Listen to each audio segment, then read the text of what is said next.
I'm now live, I'm recording. I wanted to say, first and foremost, thank you, Professor, for taking the time to look into some of my research.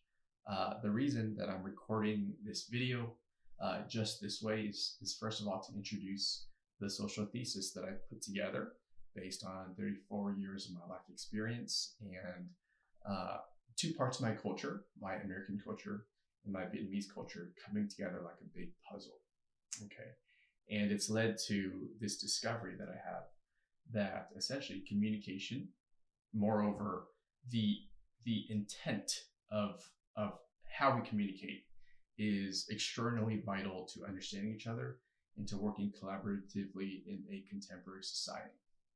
So I think it's important for me to record this video just this way because I want to be as transparent as possible on the fact that I utilize technology and artificial intelligence, more specifically ChatGPT, very, very extensively in my research. So I rely very heavily on ChatGPT for my due diligence in my research work and to summarize a lot of the heavier, more academic articles that I come across. With that said, these thoughts and ideas are all original. They're all my own, other than ones that I'll obviously reference. And I will, again, to be as transparent as possible, I'll provide to you sources and prompts that I put into ChatGPT to arrive at some of my conclusions. But it is Thursday, 15th, 11:50 a.m. Pacific Standard Time, or I guess I should say Pacific Daylight Savings Time. And I picked this time in particular because I saw on your website that you are a basketball aficionado. I assume that you follow the Warriors, and I'm sorry to say, but the Warriors obviously just got bounced out of the second round of the finals by the Timberwolves. So I'm hoping that you have an availability of time to look into my research a little bit. Full disclosure, I'm a Lakers fan, so I know how it feels. In the first round, obviously, they beat us, so I have all the time in the world. Maybe that's fate's way of telling me that I should focus on this research rather than on basketball. More to the point, again, it's Thursday, 11:51, May 15th, and I wanted to show the impact of my thesis. But first of all, I'll go over basically the model. Now, I did send you an abstract, or at least it's part of this message that I'm trying to transmit over to you.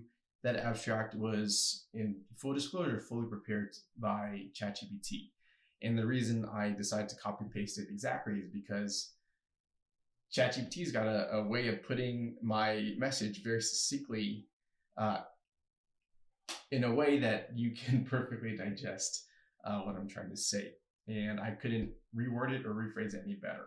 With that said, the social model, the social theory is intersectional.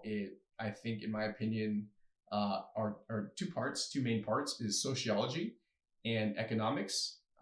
They both kind of go hand in hand in building out this model. And I think it adroitly addresses the current dilemmas that we see in communication, especially in America, where there's a lot of cultural context, pretext, stereotypes, prejudices that go into our daily discourse, and more importantly, our political discourse. So without being around the bush too much, I'm going to jump into it. I got to use my face so you don't know my password here. Okay. One note. Okay, so this is the basic model. I will send you a picture of it, but it really comes down to communication is everything. And the second part of it, so that's the sociology part of it. The second part of it is, actually, I'm going to record this so I can send this over to you as well, right there. So communication is everything. This is the basic model. The reason that there's an economic component to it is because of scarcity. Scarcity drives us to escalate our communication. I do have some other research here that I'll get into later. I actually put this together based on your notes. You had a podcast with, I think, your Department of Psychology. It was Why Your Political Enemy is Not as Violent as You Think. And of course, I took some notes based on that podcast. There's a lot of very informative stuff that I think ties into my research and my thesis here. but I'm going to get straight to my thesis here, is basically that there's a chart here that perfectly describes why relationships between people, between two parties, or between nations even, geopolitical rivals, digress, why we see such turmoil in our discourse. So on the y-axis is, I'll call it indifference. I forgot to see there, hate. I know it's a very dramatic, broad statement and emotion, but I'll get to that why. I'll get to why it is. And then on the x-axis here, we have care and love. Again, very dramatic. I'll explain why. But essentially what we see here is that in our communication between, I see it between my children, between me and my wife, between me and my parents, between my parents and each other, whenever we argue, it's because the two parts of a message are not being communicated very clearly. Two parts in that I think that the first part of it is the what. The what is very simple. I want you to do this. And the why. The why is, well, why do I want you to do it? The intention. I think the intention is critically important to transmitting a message. All right. I've always been a person that believes that communication is not as straightforward as just saying words, because you need to set the table right, is how I describe it in my business background, in my business context. I'll say, before you have any meaningful message that you want to transmit, it's almost like when I write a email, I need to make sure that I have an internet connection. I need to make sure the subject line is appropriate, and I need to make sure that the message is appropriate for the context, right? If it's an emotional message or a story, then I can sort of weave my story in circles and use a more, I think it's a pathos approach. Pathos, I think, is emotion, right?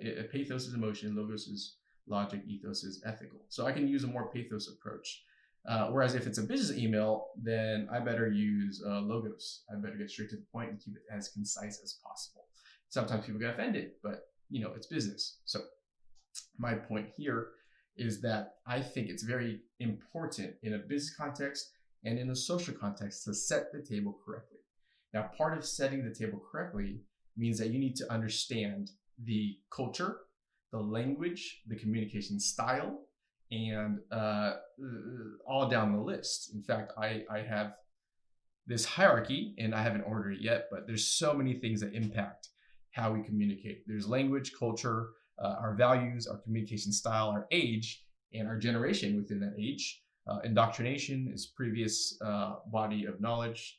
Our existing knowledge, they kind of go hand in hand. Our prejudices, our personal life experiences, our shared life experience, our attention and attention span in that moment, and the level of care. That's a very important part, and that's why the x-axis is care here. Okay, so let's get back to the model. There is an escalation line here. All right. Escalation here. And the way that we communicate goes from indirectly, as in the method of communication, goes from indirect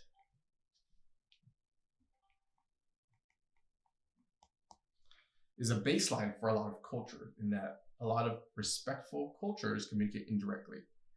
And as urgency kicks up, it goes to direct. And then it gets to aggressive. And as we go up the chain of care, it gets to violent. As we go further along, it gets to inhumane. I call this level personal inhumanity. And then as we go further up, inhumane, plural. Now we're talking about, genocide. I don't know exactly how it ends, but I suspect, unfortunately, and again, I'm very dramatic, that as we get to the end of this graph, it ends in annihilation. Again, very dramatic. But basically, when you have two parties or two people that want to communicate with each other, depending on their style of communication, you need to have the what and the why. Again, that's two parts of the message that I think are critically important. The full message, what and why. And the reason I make that distinction is because a lot of cultures, my Eastern culture, I'm Vietnamese American, I was born in Southern California. There is a indirect way of communicating. And the reason that it's indirect is because we pay a lot of attention to the social fabric, in that we'd rather dance around the topic than to accidentally or intentionally shame or humiliate somebody. We defer and we pay a lot of deference to that social construct, that hierarchy of where am I relative to you. And we saw that very notably in Malcolm Gladwell's book Outliers, where he outlined the issues with Korean Airlines in the early 1990s. So in this book, Malcolm Gladwell studied why did Korean Airlines have a statistically significantly more plane crashes than other airlines of its time, even though Korean Airlines had modern pilots, modern training, modern planes, modern infrastructure. They should not have gone through this issue where they lost, I think, 2 or 3 commercial jets, hundreds, maybe even 1,000 lives lost. Malcolm Gladwell, in this book, tried to dissect why, and his conclusion was because, and there have been studies that show that in the cockpit of these these jets, before they crash, you have this hierarchy between senior is usually the pilot, and then you have the co-pilot and the whatever assistants that sit beneath them. But in Korean culture, it's similar to Vietnamese culture in that it's very deferential, in that we pay a lot of respect to our elders or to our more senior officers. And we are very afraid to challenge the status quo of, hey, who am I to you? And so in the case of Korean Airlines, what you would see are these co-pilots, these subordinates, as they start to see problems with the current flight or trajectory, they start with a very indirect messaging, as in they'll say, hey, pilot, do you think that there's something wrong? Now I'm paraphrasing, but that's kind of the general gist is, do you think there's something wrong? And ordinarily within this context, that communication is just fine. But if you think about indirect communication, you look here, you need the what is really the co-pilot has identified there's something wrong. You need the why. And in indirect communication, you don't say why. You just say what. And you hope that the other party, the recipient, meets you halfway and makes the correct assumption that you're pointing out that there's something wrong with the trajectory of the plane. In this instance, they noticed that when these pilots got tired, pilot being the guy at the top, the most senior person in that cabin, when they were getting tired or overworked or impaired in any way, they have an inability to meet the transmitter halfway. And so you get the what is, hey, there's a problem here, but you don't get the why. I see that we're running out of fuel, for example. So co-pilot challenges the pilot, and there's a failure in that they don't fix the problem. The next step up is, okay, a bit more direct in conversation. Okay, hey, pilot, I think that there's something wrong with this fuel gauge, for example.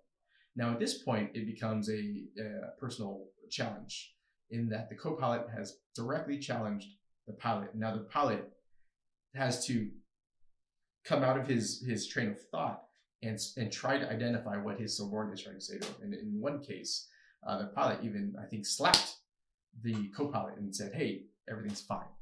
And again, the co-pilot submits to that seniority. So down the line it goes until until in the most direct exchange, the co-pilot says, hey, pilot, we need to pull up immediately or we're going to crash. By then, it's too late. Hundreds of lives lost. So my point here is, number one, indirect communication, when it's circling around an objective, is very dangerous, because you're reliant on the recipient to meet you halfway and try to understand your why. And until they do, it's a fail.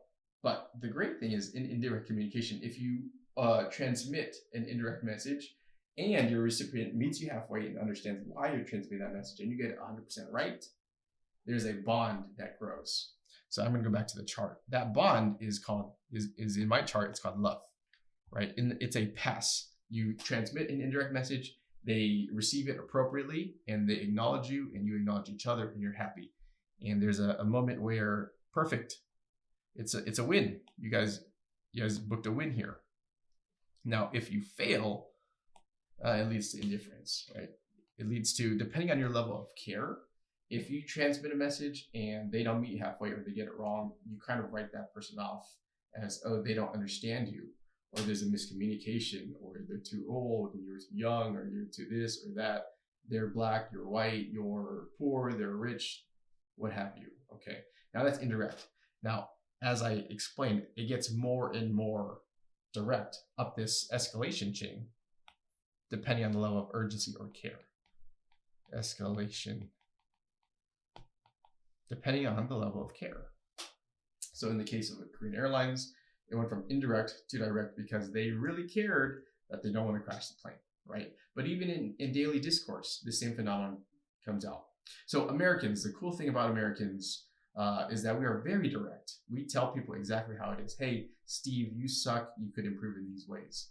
And as long as our intent, remember, our intent is positive, then even though we said a negative or critical thing, it doesn't mean that it's particularly negative, because our intent is positive. Hey, Steve, you suck in these ways, so please improve yourself. I love that about American culture. I grew up in American culture. Me and my white friends, we speak very clear, and thus we're able to improve ourselves. There's no consideration of status. There's no consideration of shame. We just tell it the way it is so we can improve as people. On the other side, a lot of Vietnamese people misunderstand me when I'm so direct, because they misunderstand my intention, and they feel ashamed, or they feel like I'm breaking the social fabric by communicating so directly, even though it's out of love. Until I say, wait a second, I gotta set the table right. I am very Western. I was born in California. I was born in Chino Hills, California. All my friends are white. We communicate this way. And I'm only telling you this very directly so that you can improve as a person. Because if we're afraid of communicating our weaknesses to each other, we'll never address it.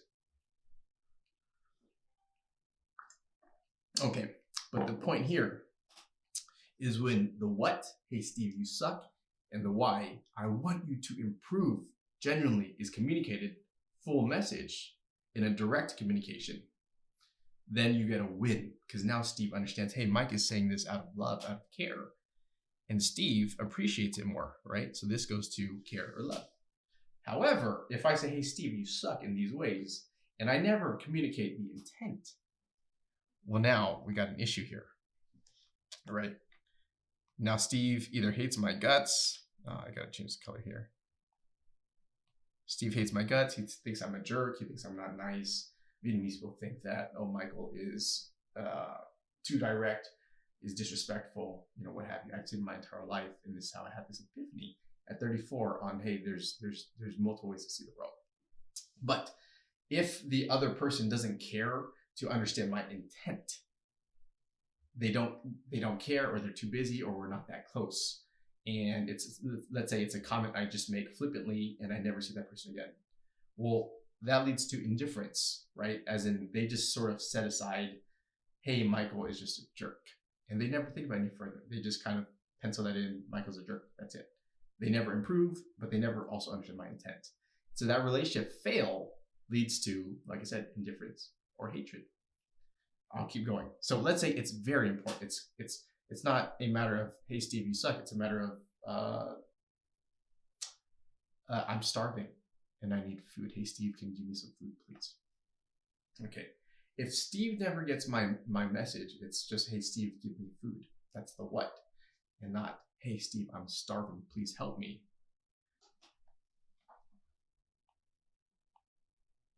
That leads to hatred. Steve thinks I'm a jerk. I'm trying to take his food because all I say is, hey, Steve, give me your food. But if I tell him my intent,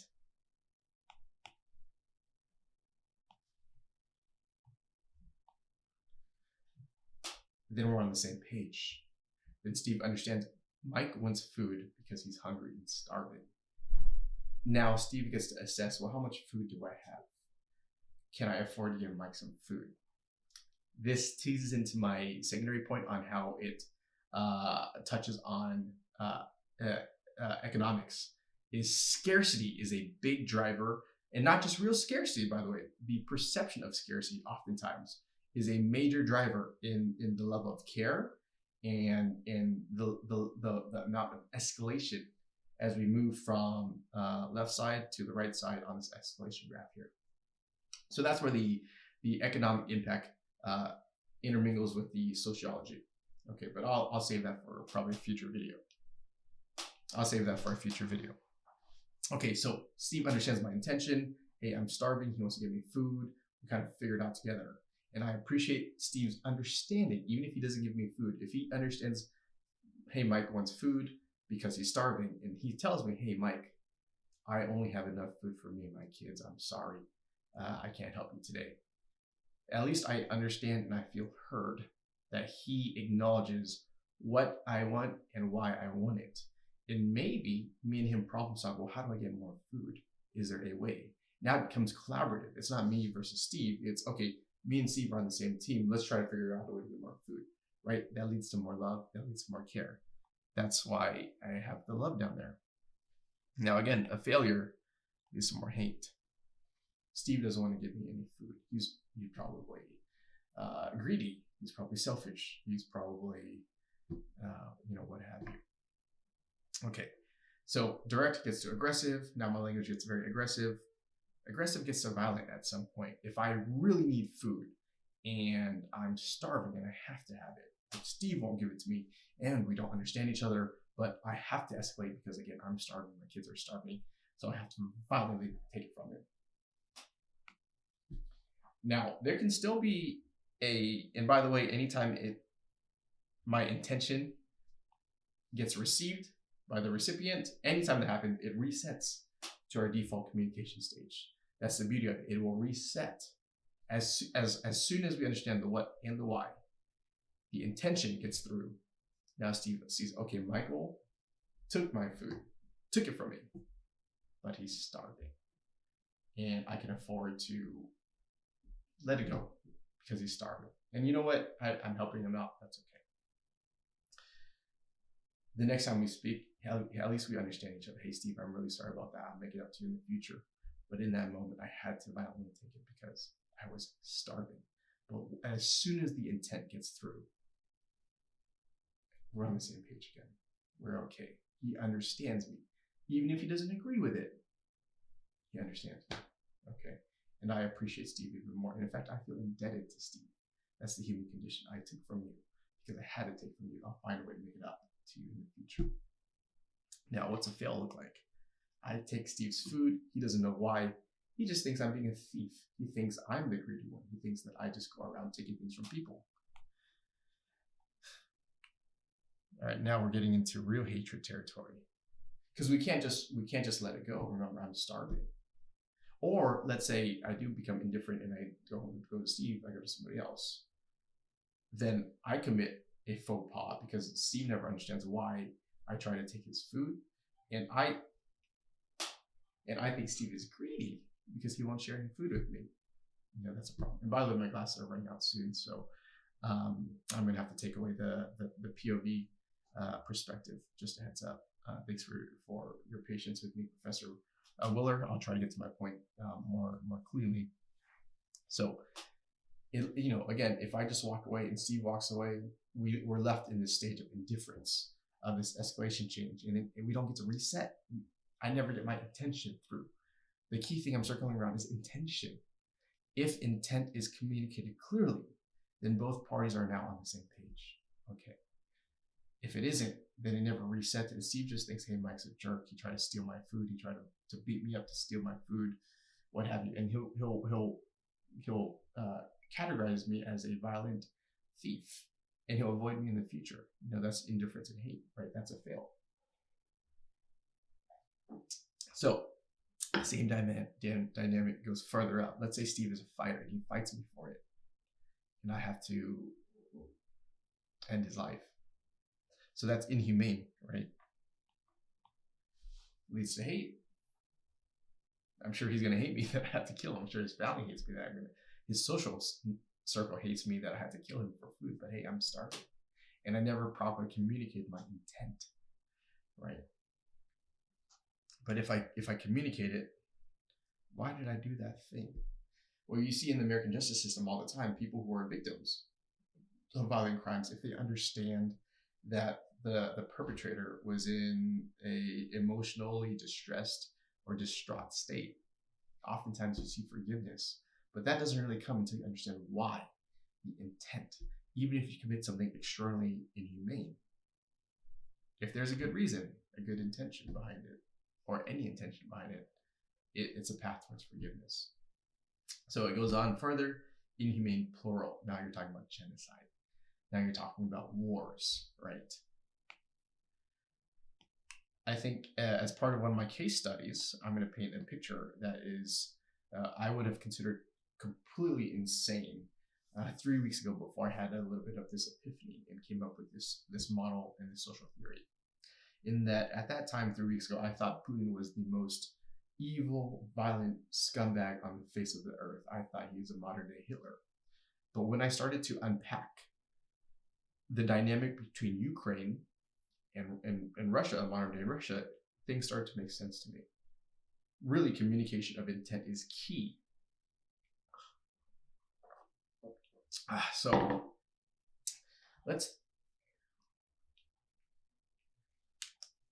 okay, my battery just died. So this idea is a very rich concept. And so I'm going to try to unpack it without stepping on any landmines, because I know the war between Russia and Ukraine is a very sensitive topic. So I'm going to try to frame it as simply as I can without getting into a lot of the cultural nuances. And I'm going to admit I'm a very dumb person. I am an ignorant person. I don't know every piece of the puzzle, but I'm going to paint a very hypothetical picture here. Okay, so we saw Putin when he took power, I think in the early 2000s, following the fall of the former Soviet Union. We saw that a lot of the sectors and a lot of the industries within the former Soviet Union were divvied up and given to his, we'll call them close associates. Some people call them cronies. Some people call them what have you. But it's a modern day oligarchy. We all agree it's an oligarchy in Russia. The thing about Russian culture is that there's a lot of scarcity because it's cold year round and there's no warm water ports. I think there may be just a sliver of time that they have any sort of agricultural land that they can produce crops, which means scarcity permeates throughout their society and their culture. I know cultures that permeate that sort of scarcity, and those cultures are a lot more deliberate on who they are able to trust. So if you look at Germany, if you look at the UK, if you look at Boston, New York versus California, if you look at Japan, South Korea, very famous. These are all cold weather countries, and they take things very seriously. They're very meticulous because they only get 2 or 3 months of warm weather to plant and harvest crops, and then the rest of the year they don't know abundance. If my friend Steve needs food, hey, it's like, well, how close are you to me, Steve? If I've known you my whole life, 30 years, okay, maybe I'll give you some food because I know you're not trying to exploit me for my food. I have to consider the scarcity of that resource. So in these cultures, the social construct is very important. You need to really, really, really get to know people. That's why in these cultures, it's hard to make very close friends, because in the cultures, the way that we're humans have been in these environments, is it's led to this culture where you have to be very deliberate on who your close friends are. Conversely, in warm weather countries that know abundance, have lush fields, like Vietnam, like tropical regions like Mexico, like California. We have abundance. I can give Steve all my food because I know I'll make more tomorrow. And so I can be a lot more laissez-faire with my relationships, my love, my care, my sharing, what have you. Because, hey, I'll just have more tomorrow. It's not a problem. You actually see this issue in urban versus rural in America, even, is that in more urban places, people care more about the social net because, number one, we have to work with each other. We have to interact with each other a lot more, but there's a bit more abundance because of how much infrastructure we have to get food, to get fuel, to get whatever, healthcare. Whereas in rural areas, hey, the doctor might be 2 hours away. Like, food is not as convenient as you get in more urban spots. But anyways, going back to Russia. So the culture of Russia is that Putin, the reason he divvies it up to his close friends is like, hey, if I've known the guy for 30 years and he's done right by me for 30 years, then I can hand him the energy sector. I can hand him the military manufacturing, the weapons, the whatever sectors that Russia specializes in. They could hand over these sectors and allow that person to be in charge. It's a bit of nepotism, sure. Maybe they're not the most qualified person, but hey, I grew up with that guy. I knew him 30 years. He did right by me. 15 years ago, I did right by him. Our families know each other, what have you.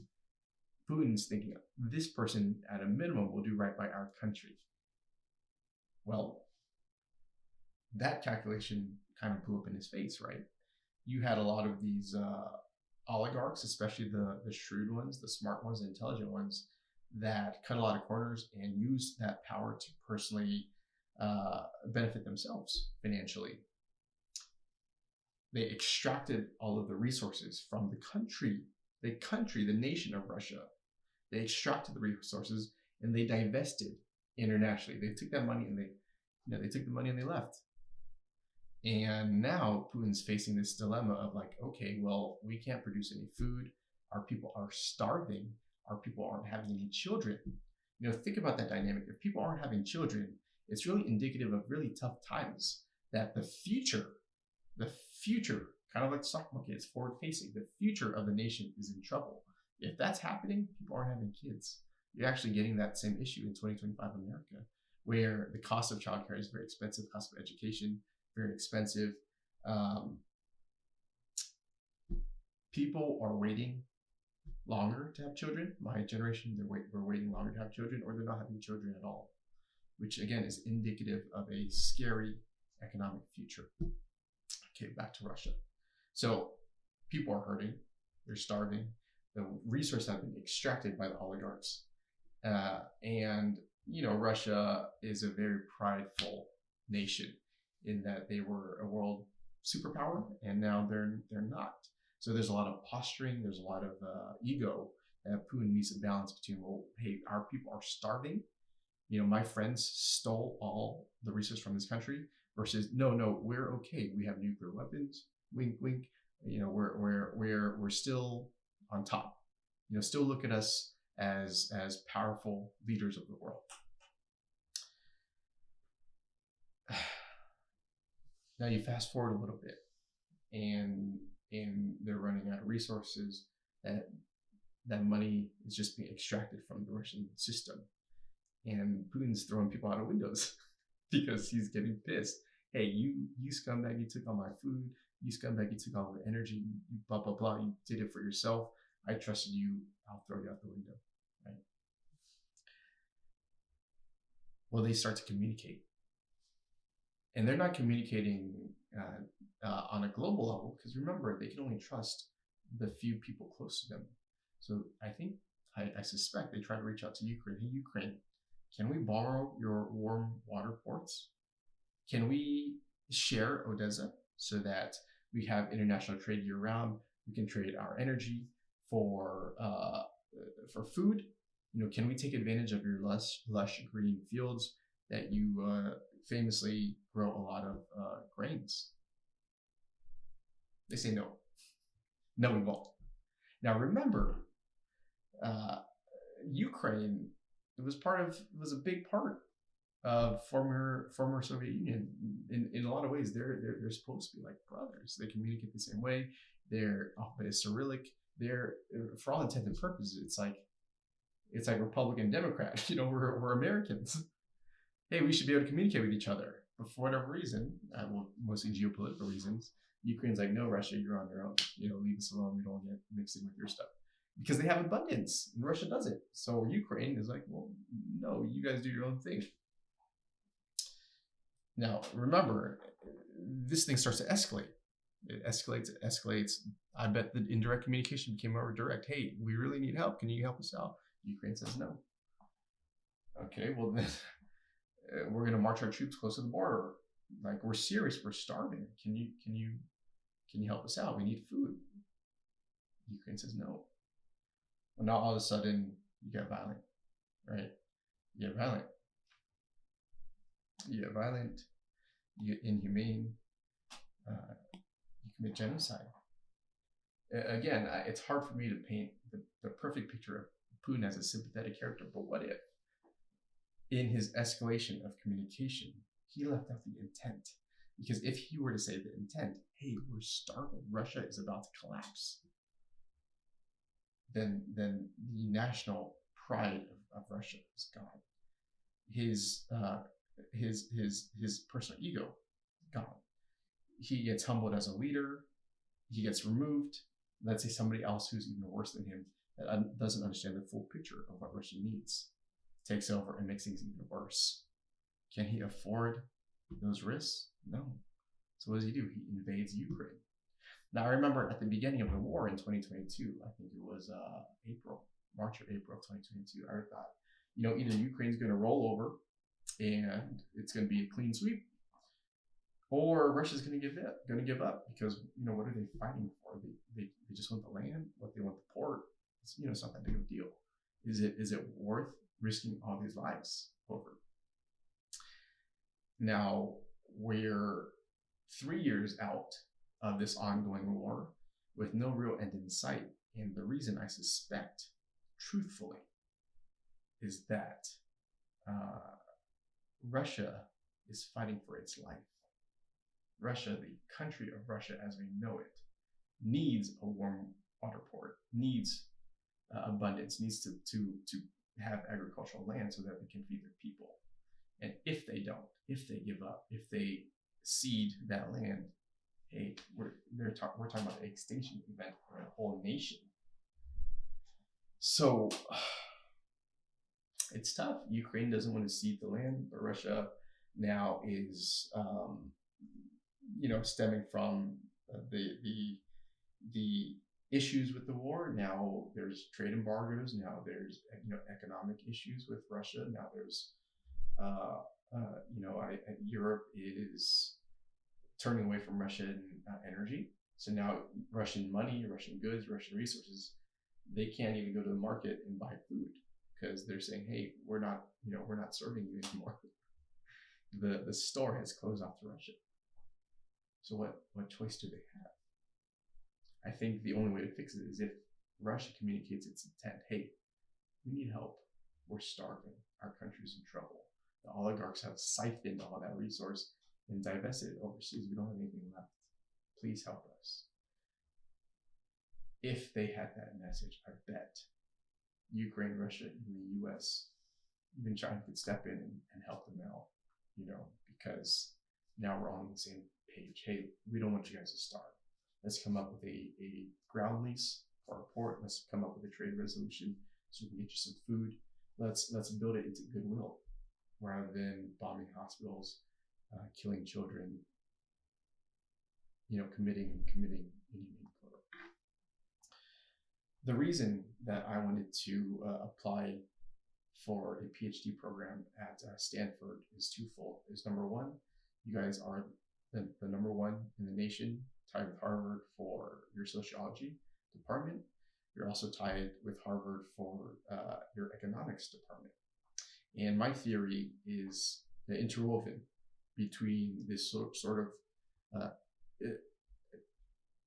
communication of intent is vitally important, is the key to a lot of these social dynamics that fray on the sides if we don't communicate intent very well. And scarcity is the driver. Scarcity is the driver on why people escalate. This sort of um, um, through this model. Now, the scary thing is that Ray Dalio is famously saying that there's an 80 to 100 year long-term debt cycle. America is nearing the end of it. Our national debt is exploding. More urgently, the week of April 11th, 2025, so about a month ago, we saw, this was the week that Trump was talking about trade tariffs, right? And trade deficits, and he brought a little bulletin board of all the tariffs he would enact. And we saw the 10-year Treasury, which is the economic gold standard on predictability of the strength of the American economy. We started going like this throughout that week. We were seeing intraday swings of 50 to 60 basis points. It was a very scary week because the stock market contracted and the bonds market was selling off. And actually, a couple of days later, the next Tuesday, I think Trump had to walk back his tariffs talk because my suspicion is he got a call from Wall Street. Hey, Trump, if you keep this up, you're going to destroy the American exceptional, the idea of an American exceptionalism. The reason being is that global capital markets are pulling out of America. You're seeing the Japanese pull out because they're very risk averse. You're seeing Korea pull out because they're risk averse as well. Remember, scarcity culture of the country. If they see risk, they're out. They need to preserve their resources. Japan very famously had the lost decade in which you saw banks doing negative interest rates. They are trying to encourage people to invest their money, but that culture is very, very risk averse. So nobody would invest because of this economic turbulence of the lost decade of Japan from the 90s to call it the 2000s. And still, notoriously, Japan has negative interest rates. I think as of 2025, it's improved to, let's say, a marginal couple points, but historically, this is the issue with Japan. My point is that America may at some point no longer be the global standard because the capital markets are losing faith in U.S. assets, in U.S. bonds. They see an exploding debt. They see a lot of wealth inequality issues. They see a lot of political issues, and they see corruption in our assets. Unfortunately, there's a famous video of Trump saying, "Hey, this guy, my friend over here, made 2.5 billion today. My friend over here made 900 million the day that he decided to cancel, the tariffs for everybody except China." To Ray Dalio's theory, he has a new world order theory in which it looks like China will start to take over. Now, the problem is China is very authoritarian, and the world right now probably prefers a U.S. global leader. But for how much longer, we don't know. That's why I think it's critically important that I can continue to research this policy. I think a way to remedy this issue is to get people to understand the importance of communicating intention, and that makes people realize that there's a lot of context, a lot of setting the table to communicate our messages. The second part is we need to use technology to remove the human element of greed, of hoarding, of sloth, laziness, because even in the American capitalist system, we see some holes that need to be addressed. We see a lot of bureaucracy. We see a lot of inefficiency. We see a lot of red tape. And that makes the whole machine run very slowly. On the other end is in a communist system, like a socialist republic of China, there's major issues too, right? In that they have to open the doors to some elements of private ownership because private ownership is innovation. But that's a different model I have here, what that model looks like.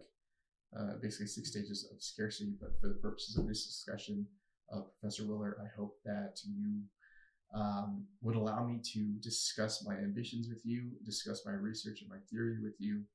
I've looked into a lot of your prior work, and I think you're doing tremendous work. I truly believe in your mission. I think that we may be kindred spirits in some ways, in that we come from non-traditional, non-academic backgrounds. Although I think you said that your father was a professor, I believe. Mine was not.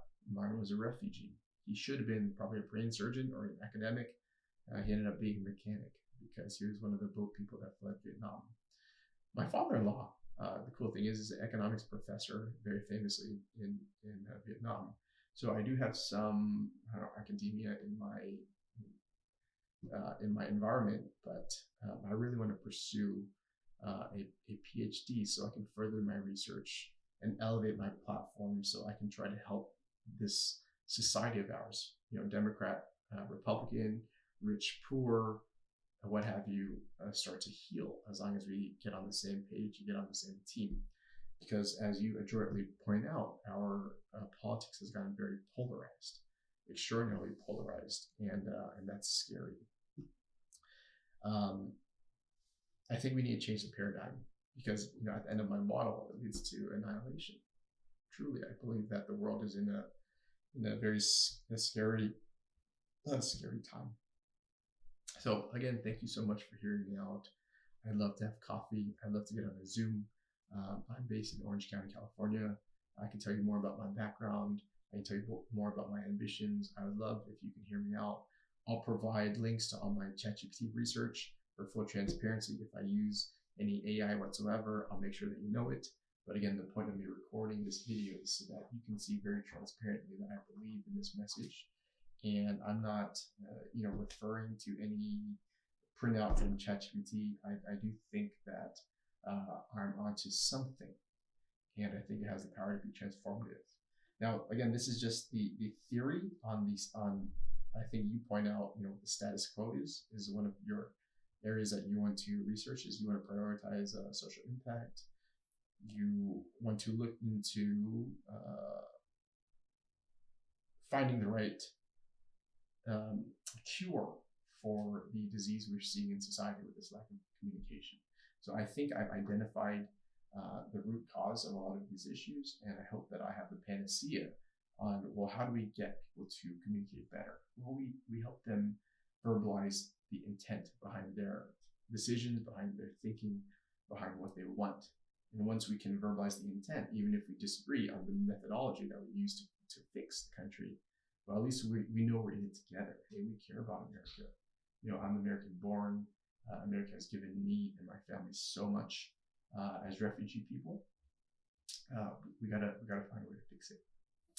And I'd be honored if you allow me to research under your tutelage and show me how to properly frame my messaging and frame what I want out of this experience. Thank you.